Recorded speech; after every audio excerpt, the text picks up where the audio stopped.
Калі б губернатар Городзенскай вобласці Юрый Караеў быў ураджэнцам Беларусі, а не Паўночнай Асетыі, то можна было б падумаць, што ён кінуў выклік Лукашэнку і распачаў сваю прэзідэнцкую кампанію.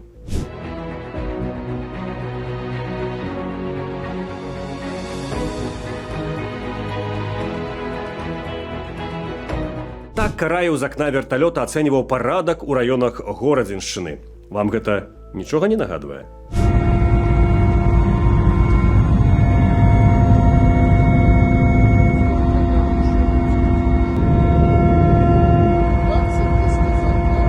А вось Караеў ужо коліць дровы. Дзесьці мы гэта ўжо бачылі.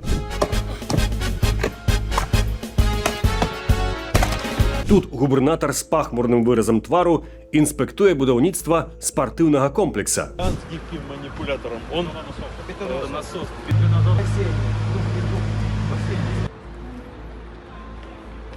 Варты жалю дублёр. Мы ведаем, хто незаменны арыгінал. Ты посмотри на эту скотину. Она же вся обосранная. Зачем вы меня сюда привезли? Чтобы я сейчас службе безопасности поручил одеть вам наручники. Калі восень 20-го года Лукашенко здымаў Караева з пасады міністра ўнутраных справаў і адпраўляў у Городзенскую вобласць сваім памочнікам, гэта выглядала як ссылка. Я думаю, Караеву передай должность. Нормально? Отлично. Ну, может, не отлично, посмотрим. Пусть исполняет обязанности, контролирует область, помогай, если нужно будет. Разам з адстаўкай Караеву было прысвоена званне генерал-лейтенанта міліцыі. Пасада памочніка была фармальна высокай, але фактычна пустой. Іншага сілавіка, былога старшыню КДБ Валерыя Вакульчыка, Лукашенко таксама тады зняў і адправіў сваім памочнікам у Берасцейскую вобласць. І хто што чуў пра таго Вакульчыка? Ён, здаецца, ужо ні на што не прэтэндуе. А вось Юры Караеў выкарабкаўся, або, інакш кажучы, усплыў. Ды як? З песнямі.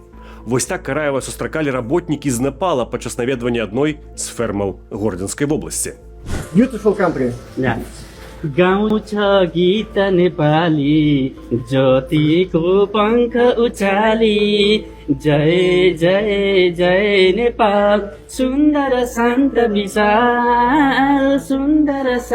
विशाल गण्डकी कोशी कर्णाली मेची र महाकाली विश्व जगत फैलाउँछ नेपाली हो Nepali. Thank you. Very beautiful. Thank you. Thank you. Той, хто жыве ў Беларусі, у цырку не смяецца. Але Караеву ёсць чаму радавацца. Дарога ад памочніка Лукашэнкі да губернатара заняла ў яго 5 год. Ён рэгулярна нешта каментаваў на дзяржаўных тэлеканалах, дэманстраваў адданасць і лаяльнасць. У выніку здарылася ягонае другое прышэсце.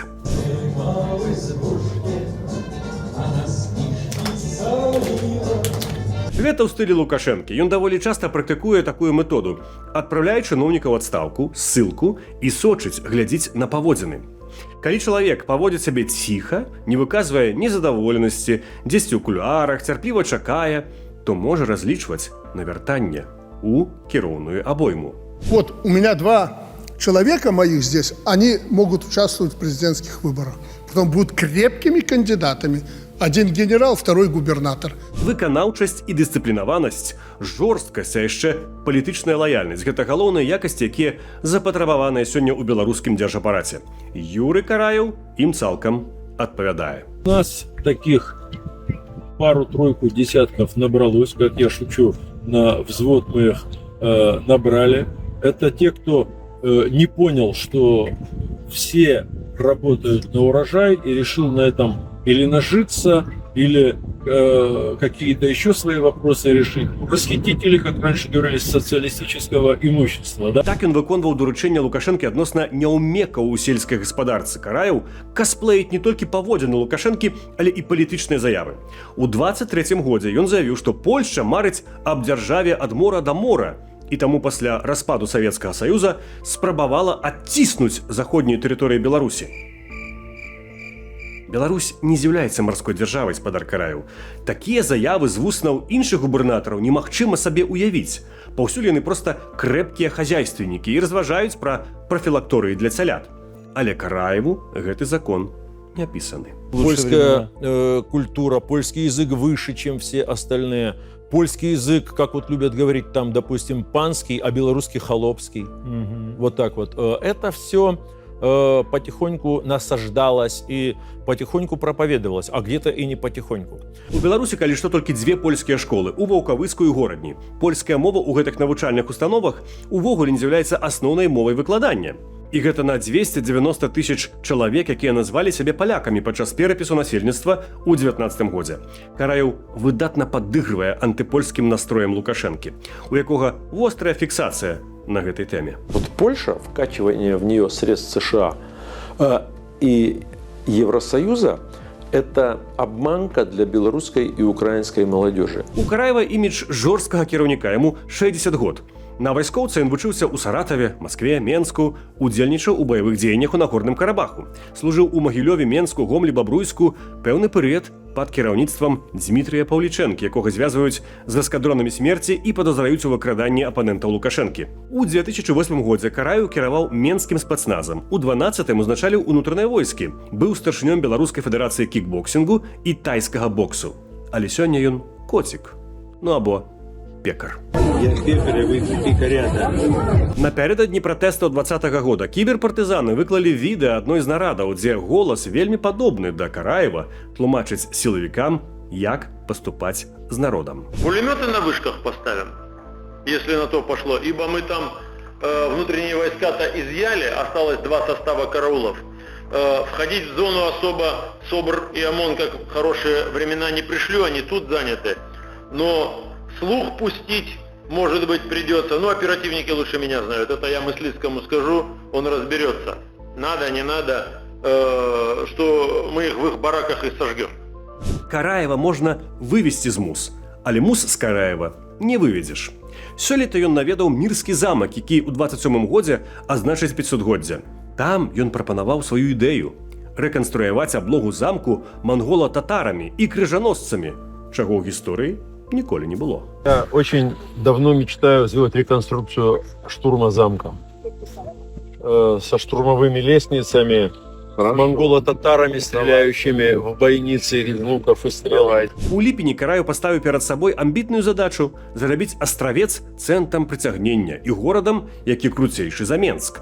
Для гэтага ён хоча, каб жанчыны там больш нараджалі, а маладыя спецыялісты пасля вучобы вярталіся ў райцэнтр. Цудоўны план. Але як Караеў збіраецца яго рэалізоўваць, невядома. Пакуль жа у маладыя спецыялісты пасвяцілі самога Караева. Праўда, сімвалічна. Як такое здарылася? Юрий Кожемуратович, как такое случилось? Это что вы? вы уже год працуете у своей должности, но его до сих пор не посвятили, Ваня. Прямое включение на сельском телебачении. Ну, а просто никто не придумал ритуала посвящения в эту должность. Ля, вставайте! Подожди, Ванечка. А музичка буде яка? Музичка. Торжественно. Аплодисменты! Да, я. Прямое включение сельское телебачение, премьера. Сенсация у всех. Кружка. Тримайте кружку. Поздравляю. Асобнай спецаперацыяй для Караева стала падрыхтоўка да дажынак у Карэлічах. Для навядзення парадку ён загадаў мабілізаваць усё жывое і заняцца добраўпарадкаваннем нават тых вёсак, дзе жыве ўсяго некалькі чалавек.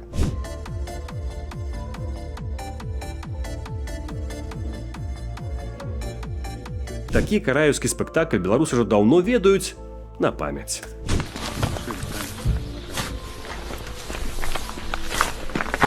Что, нельзя было снег убрать? Я вот это чувствовал, когда телята прыгают, скрипит все. Это тебе наука. Драть их надо, как Сидорову козу. Зусім нядаўна Караеў выступіў ужо як турыстычны менеджер. Каб прыцягнуць у горадню кітайскіх турыстаў, ён плануе навучыць кітайскамоўных гідаў, усталяваць кітайскамоўныя шыльды на асноўных турыстычных аб'ектах і стварыць турыстычныя маршруты, адаптаваныя для патрэб китайских гостей. Как весело, атмосфера такая. И ночью, наверное, фонарики горят, и тут очень красиво. Это просто идеальное место для отдыха, я думаю. Да. Караеў, бадай сёння самы актыўны чыноўнік селебрыці у сацыяльных сетках. Там ён апісвае ледня кожны свой крок. У верасні 25-го года у TikTok з'явілася відэа са службовай машыны губернатара. На ім было відаць, як пасажыры аўтамабіля не былі прышпіленыя рамянямі бяспекі. ДАІ нават заявіла, што звяжацца з Караевым і абмяркуе сітуацыю.